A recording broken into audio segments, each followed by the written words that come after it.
he is 100% worth it. He takes it to another level. Oh my God, I just fell in love with it. Thanks so much, Jay. Blew my mind. And it worked. I wanted to buy my thing. Jay is, I would say, the Yoda of sales calls, man. Just talking to Jay, he was so good at just taking what it is, seeing the opportunity and the value and the real reason we are making it. Talk to Jay because he got it. He can definitely help you out. Talk to Jay.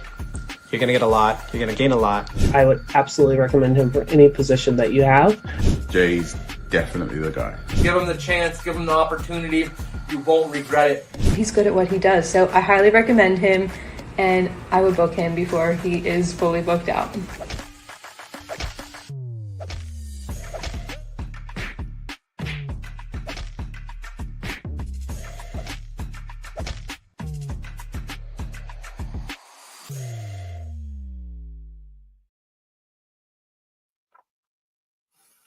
I have no idea what just happened there, but I think we are starting.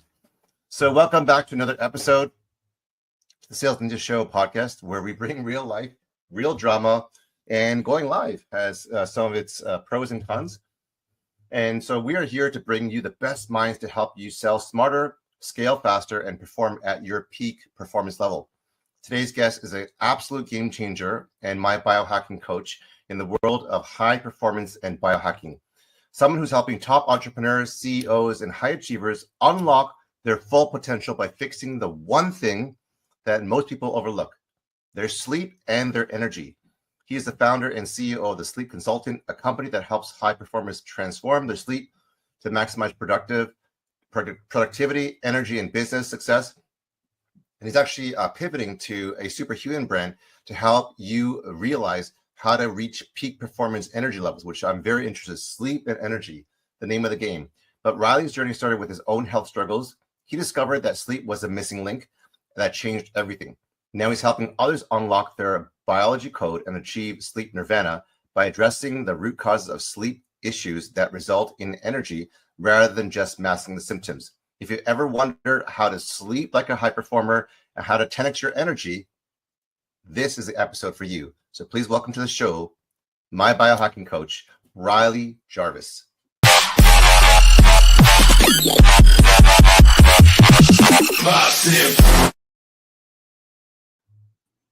Welcome to the Sales Ninja Show podcast, Riley. How you doing? Thanks, Jay. Really appreciate you having me on. I'm doing pretty well, thank you. How about you? I'm doing very well, thanks to you.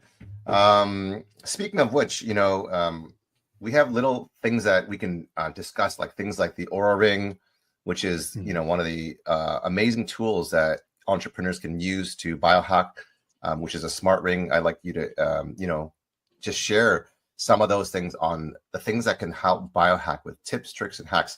But let's start with your story from when you first started with your own health struggles. When did that happen? How old were you? And how did you overcome them? Yeah, so I was in my early 20s. This is probably going back about 13 years ago. And at the time I was actually working at finance, and I was putting in like 12 to 16-hour work days.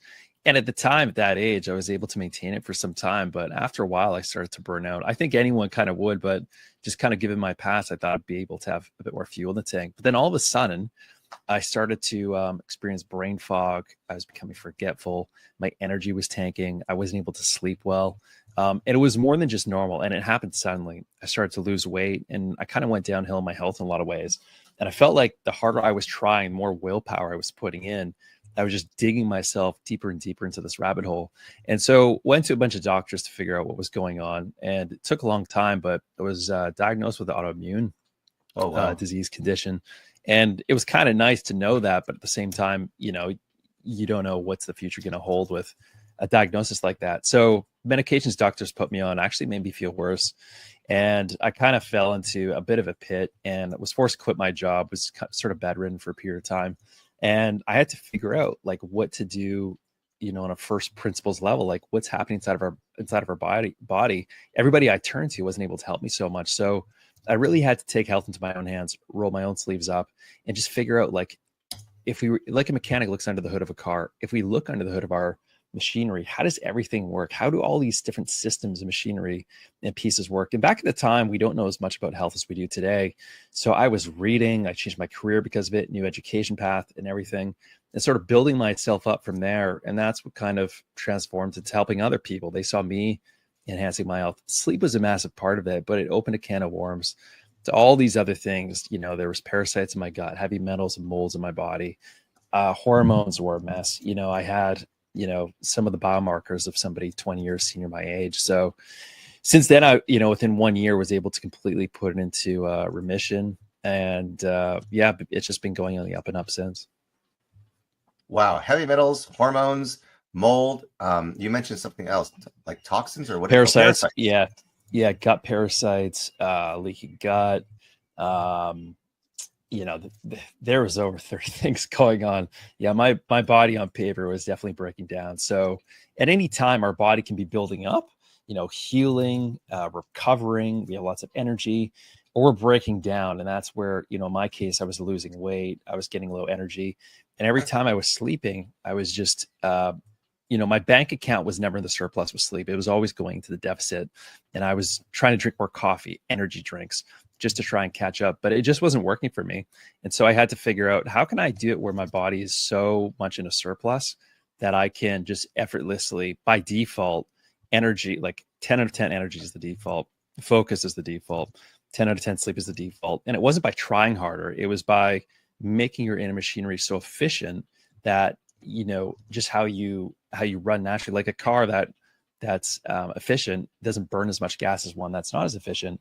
Our bodies are a lot of the same way. And we can dive into, all the scientific stuff and things like that, but that's sort of what it looks like.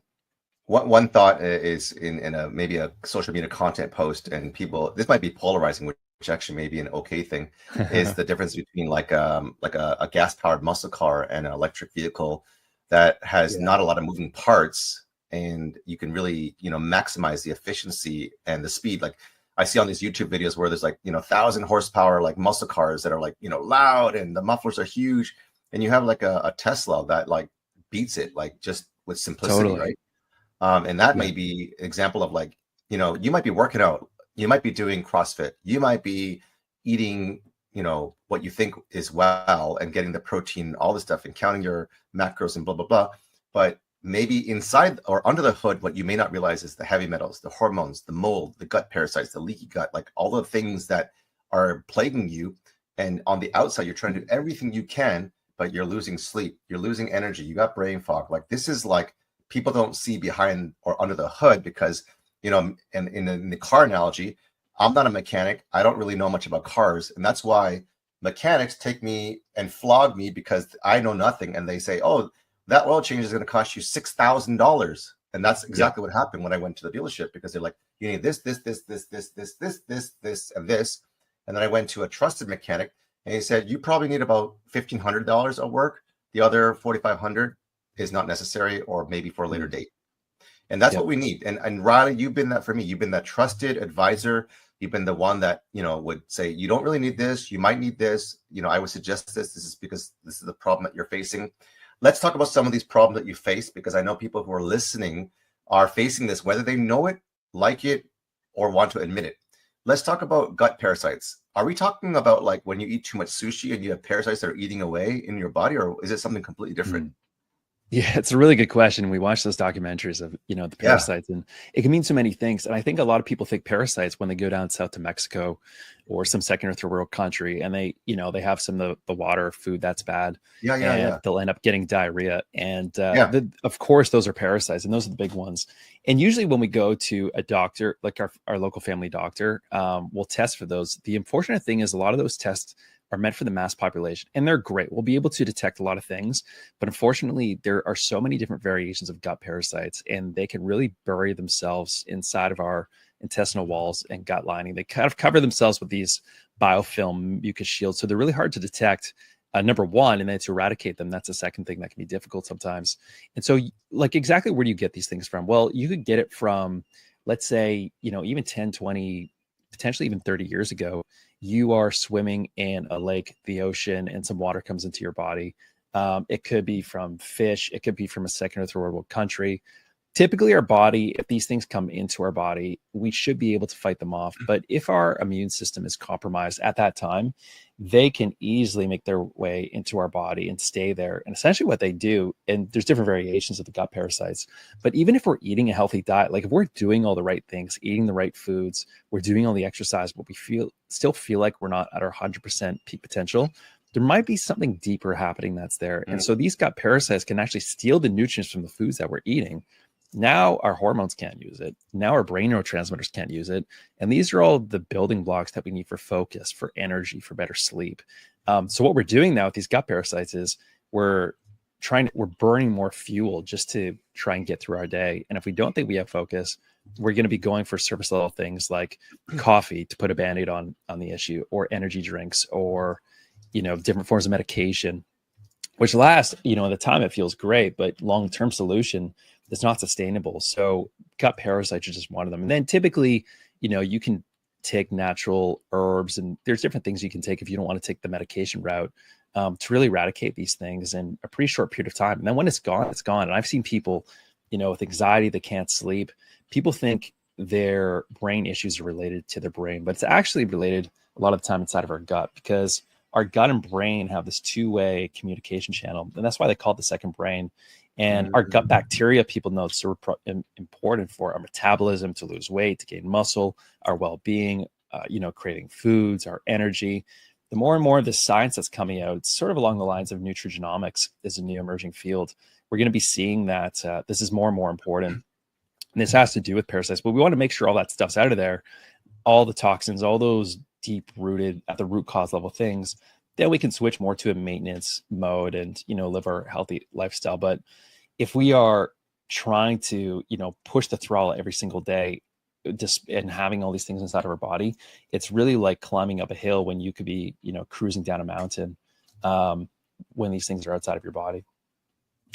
Okay, so let's talk about some practical ways, like, gut microbiome, gut health is a huge topic that many people are uneducated, unaware, and misinformed. And I think it really can affect, I had a friend who had stage 4 ovarian cancer, and she found out, and she was supposed to die, and she found out that she had heavy toxic metals, and all sorts of, bacterial issues.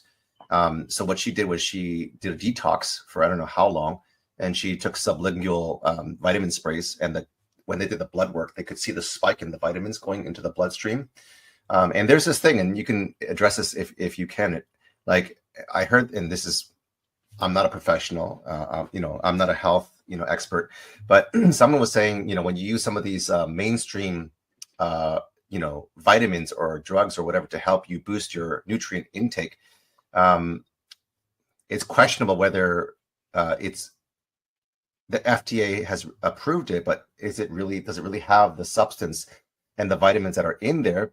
And one person that I talked to was saying that, when you see you take the pills and you take the vitamins, and I used to think, like when I used to pee in the toilet, sorry for the TMI, that all the bright fluorescent yellow was like, oh man, that's good. The vitamins are going through my body. But someone was saying it's actually coming out of your body and you're not absorbing it. And the sublingual sprays, which is the liquid or the sprays that go into your bloodstream, when they did the blood test, they could see the spike in vitamins going through and into her blood.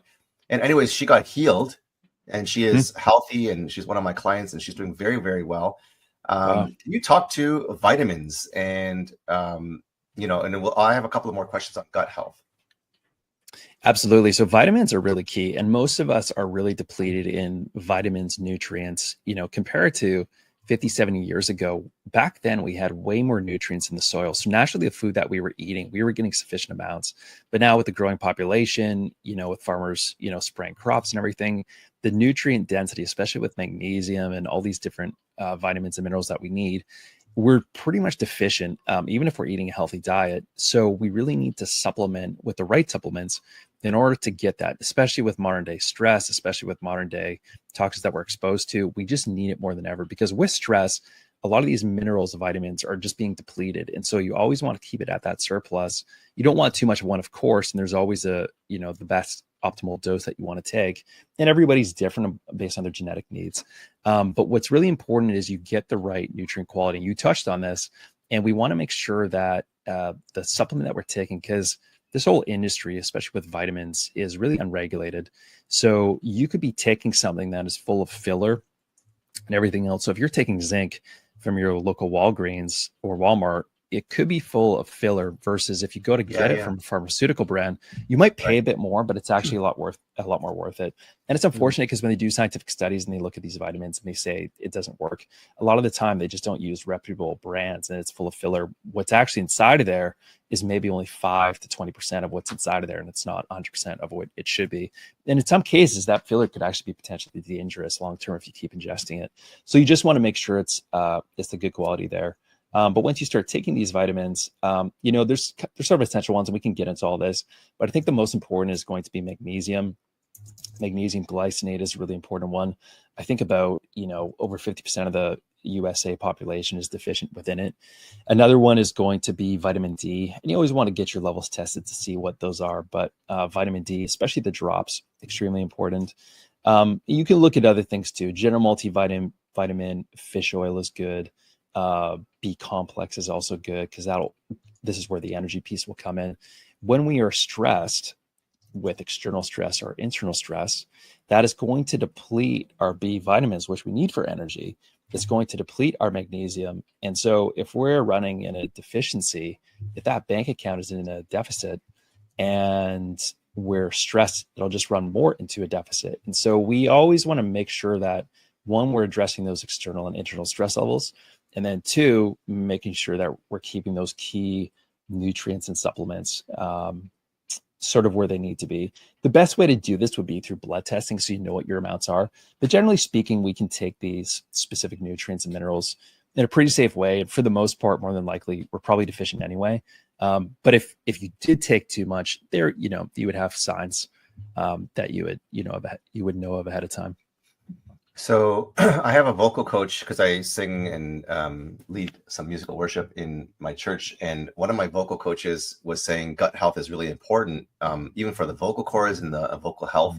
So she was saying, and you can, correct me if I'm wrong here, that to get you with a healthy gut, she was saying things like getting that alkaline base foundation is important. So I think of if we think of our stomach as like this tank, and if we can fill the foundation as the base layer with an alkaline base, which is like fermented cabbage, like kimchi or sauerkraut or avocados, or even she said or maybe it was you even that said this, lemon plus water with a lemon squeeze, which I thought was citrus acid. But then I think you or someone said that once it goes into your body, it goes straight into your bloodstream and becomes an alkaline base. So is this all true, or am I making this all up? Yeah, it's totally all true. Our gut's not just related to our brain, but also our muscles and really every single function inside of our body. And so if we have the right fermented foods, sauerkraut, kimchi, we supplement maybe with probiotics, this is all good. And a good analogy to use is a bit like a garden. And within a garden, we can have weeds and we can have seeds.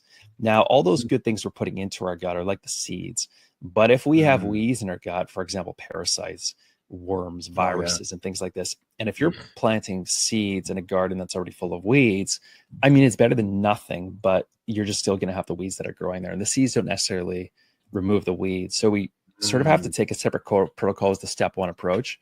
Remove the weeds first, and then we can start planting the seeds. But I think for anyone just to start who's new to all of this, have a little bit more, kombucha, kimchi, sauerkraut, probiotics, really great brand for probiotics. It's called Seed, SEED.com. I think they're one of the best that are out there. I'm really backed by science. SEED.com. Yep. Okay. And these are all great ones to begin with. And you'll probably start to notice, changes in how you feel right away. And there's different levels to this journey, but we all have to start somewhere. So that's always a good stage one to go to. Okay. Awesome. I have so many questions, so I'm going to go in no particular order, but that was a really good overview on vitamins, because like you said, I think most of us are depleted because of the minerals and vitamins from crops and the food that we get. Let's segue to foods.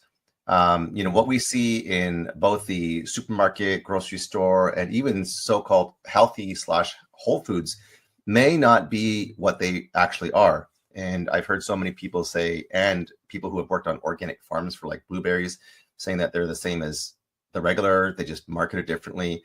And even someone put a video saying, this is the healthy food section, then what does that mean the other food is outside of the healthy food section? Can you speak on the food choices and how do we make better choices, and what cost do we need to pay? Because I'm guessing, unfortunately, we got to pay a price for this.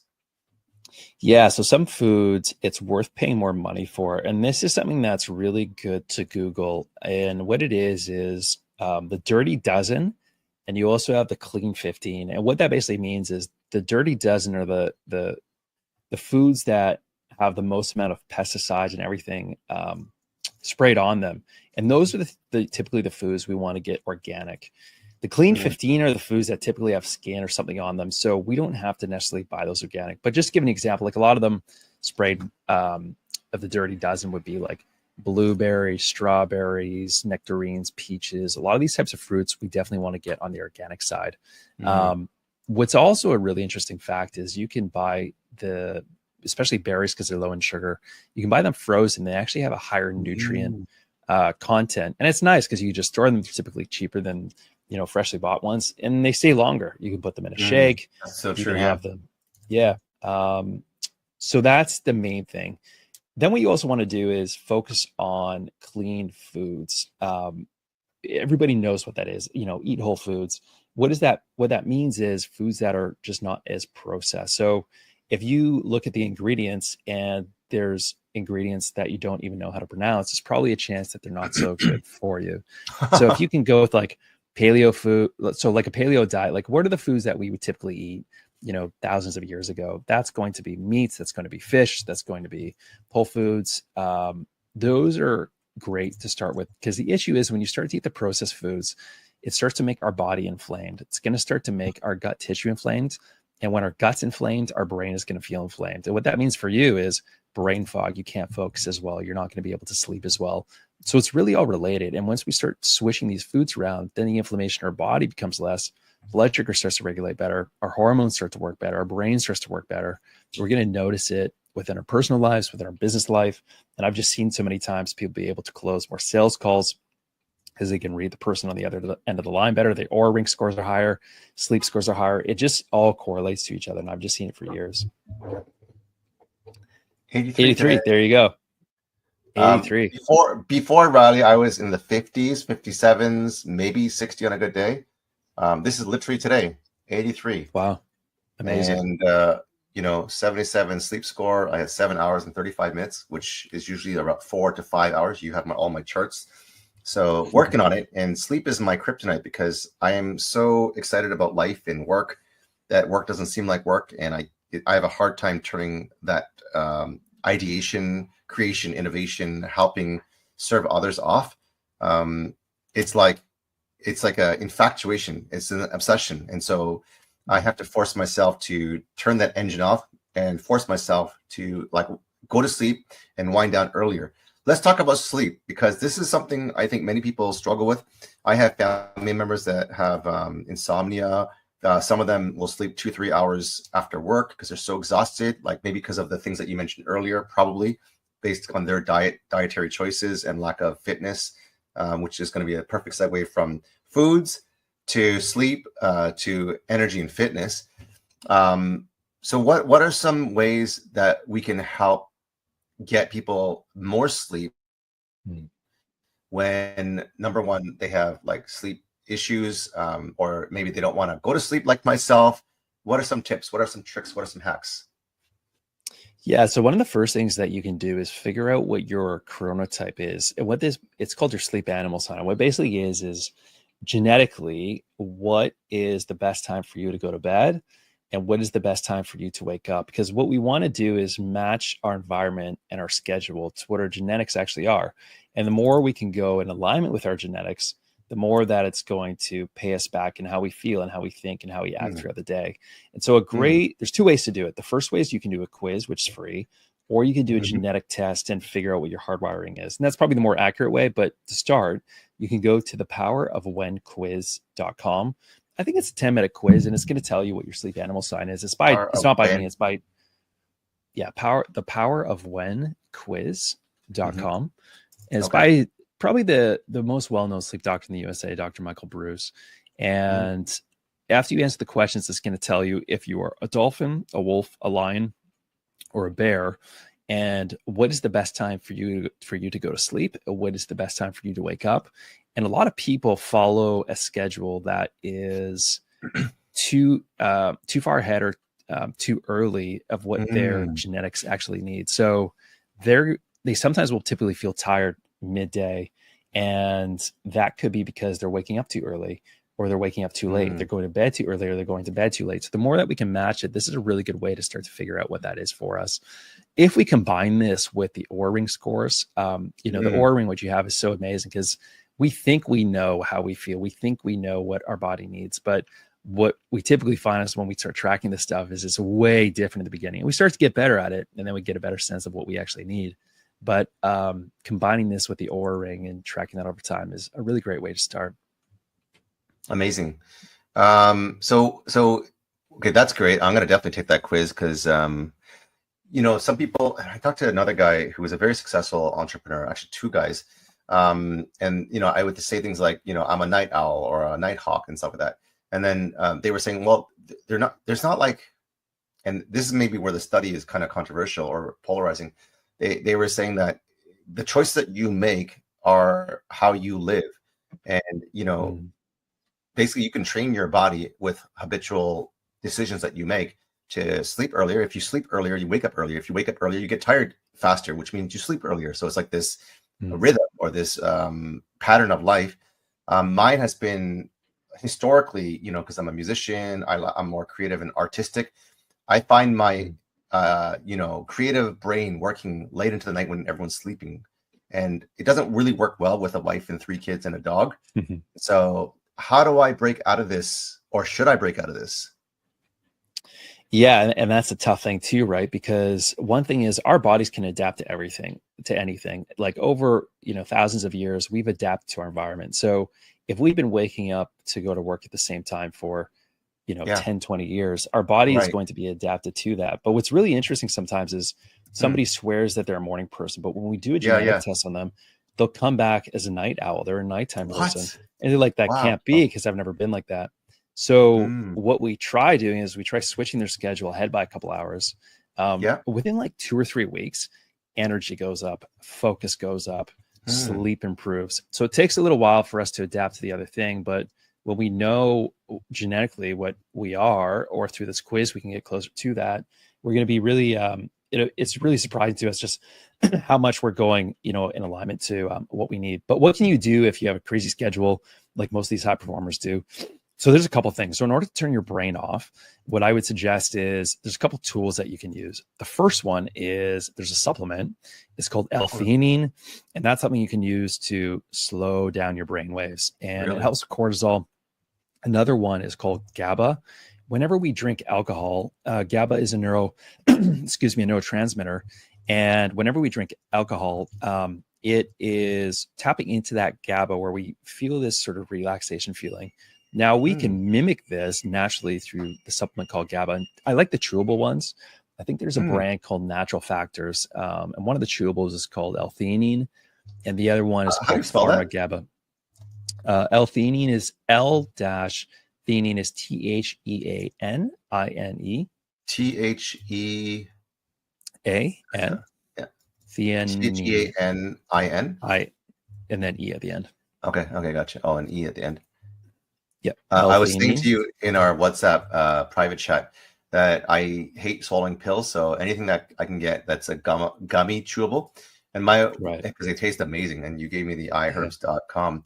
She's like, my kids love it so much. We go through them because it's like a candy store, and everyone's taking them every single day, and it's gone. But part of me and my wife is like, is that really nutritious, or is it just like sugar and candy? Because you guys are eating it like it's sugar and candy. But is there actual nutritious value in the chewable vitamin or chewable supplement? That's another question. Yeah, there's a big There's a big range there.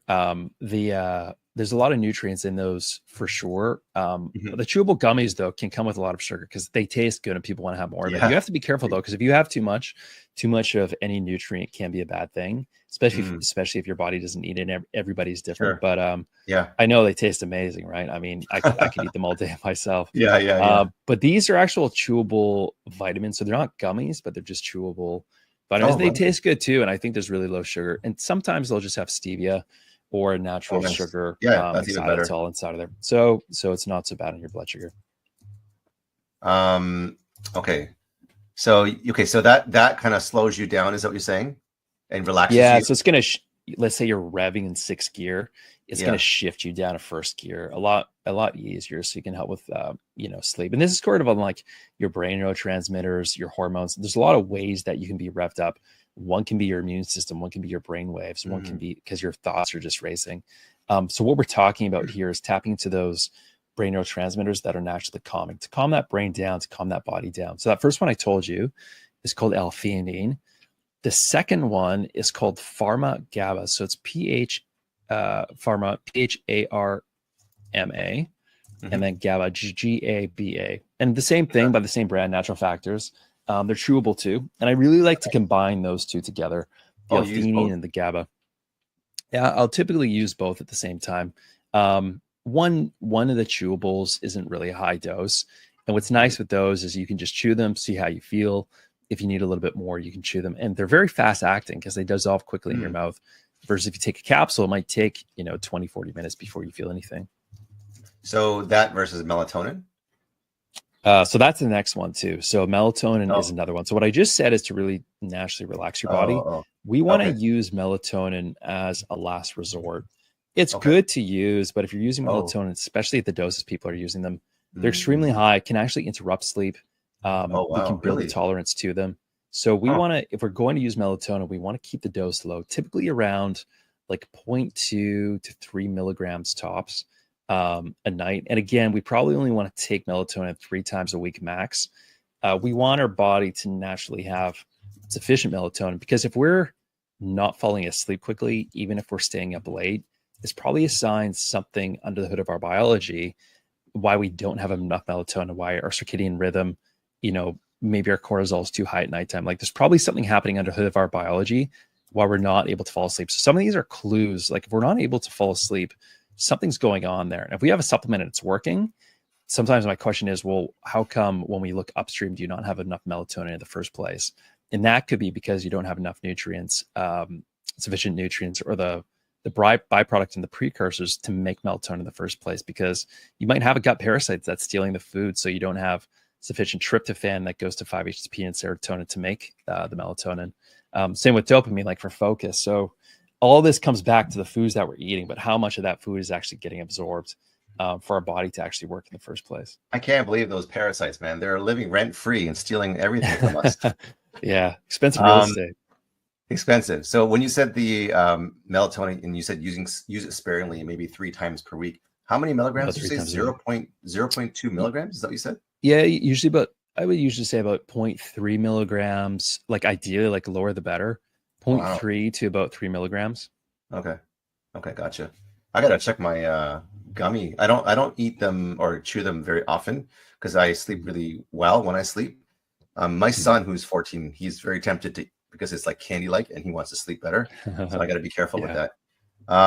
Let's go to fitness and energy to kind of end off our conversation. And let's do another part 2, because there's too much to talk about that we need to kind of unfold.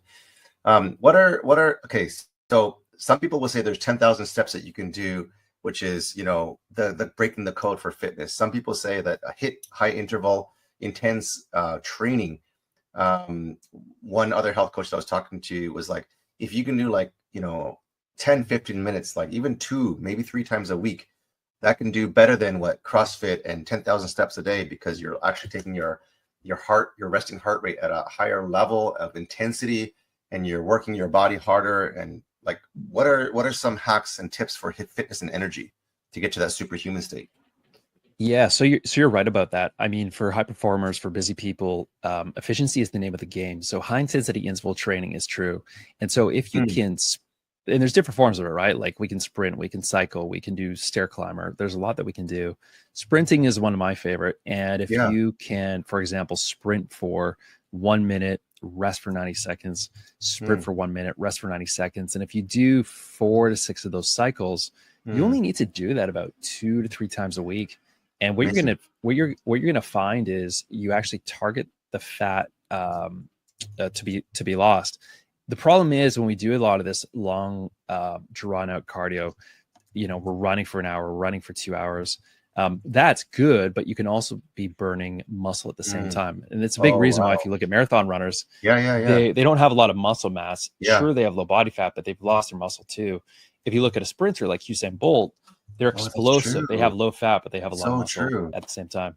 So when we do high intensity interval training, we're not going to be losing that muscle. The more muscle we have in our body, the more fat we're going to lose, the higher metabolism is going to be while we're sleeping. So we want to keep that muscle on, and we want to gain as much muscle as we can.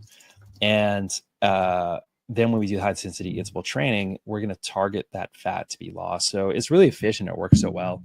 And that doesn't mean you shouldn't do, like a 1 hour run here and there, but that shouldn't be the main thing. I think if you on average, if you can get about 10,000 steps a day just through walking, I really like the walking, 10, 12,000 steps a day.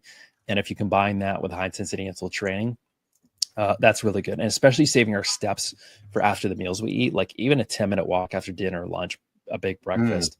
That's a really good way to not store any of that fat afterwards. I love that.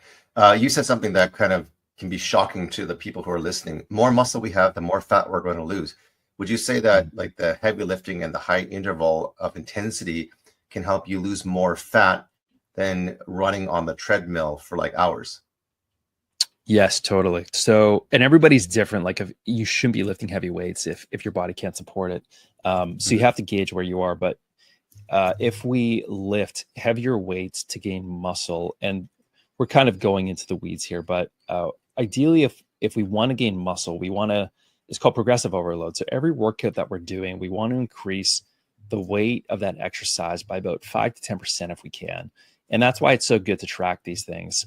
Because if our strength is going up, our muscle is probably going to be going up at the same time. And it's such a good way to track these. If we find when we lift those heavy weights, we're completely exhausted after that, or the next day we're exhausted, we probably pushed it too far. So we want to find out what that minimum viable dose is for us. But when we lift the heavy weights and we start to gain muscle and our muscle mass increases, it's called our basal metabolism rate. So while we're sitting working, while we're sleeping, we're losing fat. Our metabolism is going at all times of the day. We're not just losing fat when we're going for a run or while we're walking. So we want to increase the efficiency of our car, of this machine. So if we have enough muscle in our body, and the more we have in our body, while we're sleeping, we're going to be losing fat. While we're sitting down, we're going to be losing fat. And especially if we combine this with the high intensity interval training, we don't lose the fat during the high intensity interval training. It's actually going to increase our metabolism. So throughout that day, we're going to be losing fat throughout the day, because it'll just kickstart that. So combining that with the right foods, the right sleep. If we're sleeping better, our hormones are going to be better. And a lot of this gain with the fat loss comes down to hormone optimization. And the better our hormones can be optimized through better sleep, through better diet, through the right supplementation, through lifting heavier weights, not over exercising, just as much as we need. Sometimes 3 days a week is enough. We're going to find that we'll be burning the fat, we'll be increasing the muscle mass, and we'll be bringing our energy back.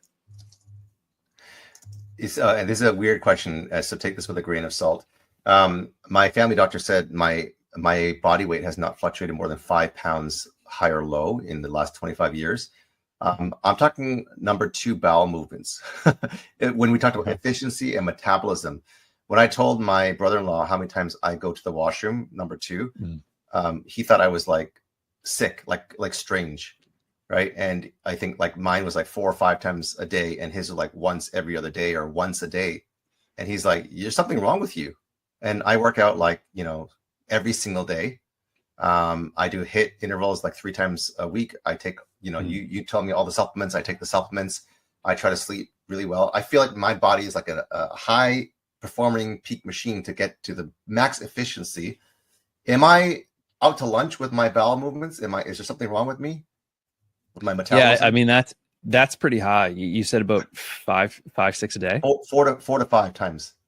4 to 5 times a day. That's pretty high. Like usually, 1 to 2 times a day would be sort of on the high end there. Right.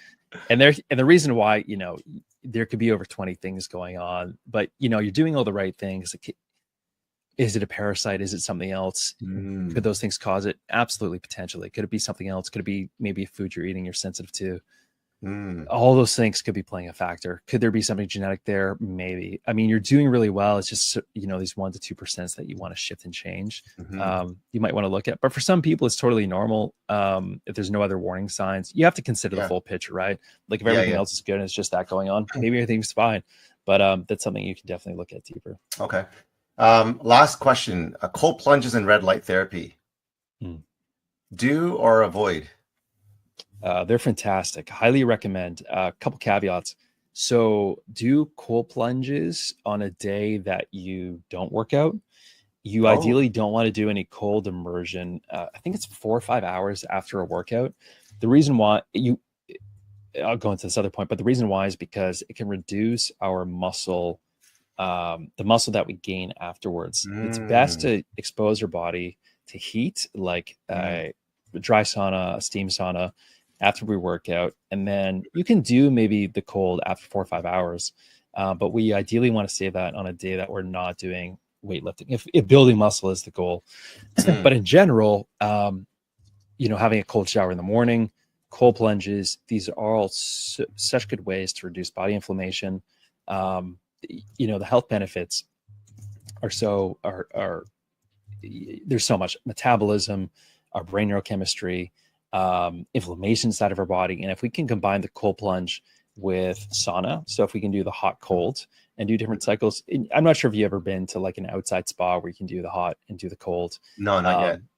Yeah, there's different ones. In Canada they have Nordic Spa, Thermia, but it's becoming more popular now with the heat and the cold plunge. And we'll see more and more of those types of studios coming out. But it's definitely something highly recommend. Everybody should, of course, check with your doctor though. With the red light, that's another thing. The machines can be pretty expensive, but it's such a good way to increase energy. It helps with our mitochondria, which are really the fuel centers for the energy that we have. It can help with anti-aging. It can help with inflammation. It can help with increasing our brain power. It can help increase our eyesight. That's just one thing that I recommend everybody get to help improve. So do you get to do that? Do you go somewhere, or do you have something? Red light I have therapy? one personally, but you can definitely go to places too. I think if you're looking for a full unit, one that covers your upper torso, you're probably looking around, $800 to $1,400, but it's an investment that'll last you 5+ years. Okay. Do you have okay, awesome. So I'll leave it there. We've run out of time. Thank you so much, Riley, for amazing tips, tricks, and hacks on our health. I know I've been a huge, receiver from this gift of new energy, new brain power, a lot less inflammation, a lot more computing power that has helped me. So what's the free gift that you're going to be sharing with our audience? Yeah, the link should be down below, and it's peakperform.io/welcome-masterclass. Inside of there, I really spill the beans on everything that I know to help improve your performance. Everything that I talked about in this, I'm going to share my screen and go through everything that you can do specifically to really just start getting this superhuman level of energy, of focus, performance. So you can make more money in your business, close more sales, experience better relationships. The list goes on. Sort of my magnus opus of everything inside of there. And it goes deeper, but this is a really good place to start if you enjoyed what we talked about today. Amazing. So on behalf of the Sales Ninja Show podcast, I want to thank you, Riley, for being my superhuman biohacking coach and for helping me, get from 50, 57 sleep scores to, and his proof in the pudding, 83 ready scores, literally Amazing. boosting up by 30 plus, if not higher, on my ready scores and my sleep scores. Thank you so much for changing the world and impacting, entrepreneurs that want to help level up. And so if you're looking to level up, go into the masterclass that Riley has under Peak Performance or peakperform.io, I think it is. and go to check out his masterclass. And yeah, we are here to help you to sell more, to give more. Thanks again, Riley, for your time. Thanks, Jay. I appreciate it.